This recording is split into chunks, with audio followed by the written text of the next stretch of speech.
22 जनवरी को केंद्रीय कर्मचारियों की आधे दिन की छुट्टी, यूपी समेत इन राज्यों में भी रहेगा अवकाश। राम मंदिर प्राण प्रतिष्ठा कार्यक्रम के मद्देनजर 22 जनवरी को केंद्र सरकार ने अपने सारे सरकारी दफ्तरों में आधे दिन की छुट्टी, हाफ डे, घोषित की है। केंद्रीय मंत्री जितेंद्र सिंह ने कहा कि सभी कार्यालय आधे दिन के लिए बंद रहेंगे। केंद्रीय मंत्री जितेंद्र सिंह ने कहा कि सभी केंद्रीय कार्यालय आधे दिन के लिए बंद रहेंगे और ये निर्णय लोगों के उत्साह को देखते हुए लिया गया है। इससे पहले भी कई राज्यों और कई स्कूलों में 22 जनवरी को छुट्टी की घोषणा की गई है। 22 जनवरी को दिल्ली के स्कूल में हो अवकाश, स्कूल प्रबंधन कमेटी ने राम मंदिर की प्राण प्रतिष्ठा को लेकर की मांग। 22 जनवरी को भगवान राम के मंदिर की प्राण प्रतिष्ठा के मौके पर देश के विभिन्न राज्यों में स्कूल कॉलेज बंद करने के निर्देश दिए गए हैं, लेकिन राजधानी में ऐसा नहीं है, इसलिए कई स्कूल इसे लेकर अपनी मांग रख रहे हैं। हवा में सुधार के बाद दिल्ली एनसीआर में हटे ग्रेप 3 के प्रतिबंध, इन वाहनों के चलने पर पाबंदी हटी। हवा की स्थिति में मामूली सुधार के बाद दिल्ली एनसीआर में ग्रेप 3 के प्रतिबंध हटा दिए गए हैं। हालांकि दिल्ली के कई इलाकों में अभी भी हवा बहुत खराब श्रेणी में बरकरार है।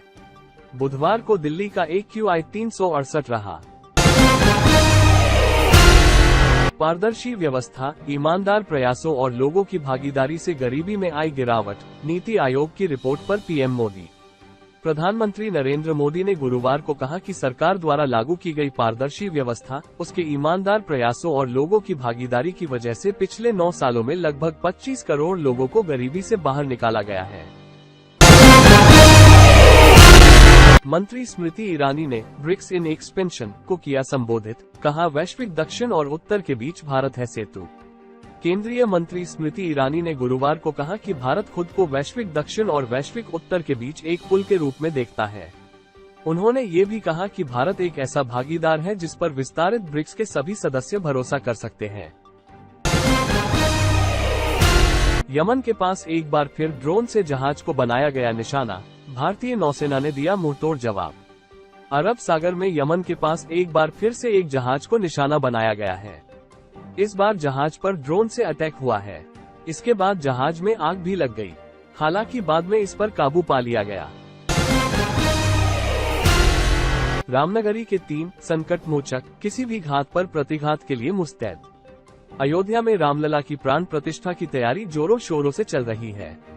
22 जनवरी को लेकर अयोध्या में विशेष तैयारी की जा रही है। समारोह में शामिल होने के लिए श्री राम जन्मभूमि तीर्थ क्षेत्र ट्रस्ट ने देश के अलग अलग क्षेत्रों से दिग्गज हस्तियों को निमंत्रण भेजा है। देश में 2030 तक 300 मिलियन तक पहुंच जाएगा यात्रियों की संख्या, ज्योतिरादित्य सिंधिया।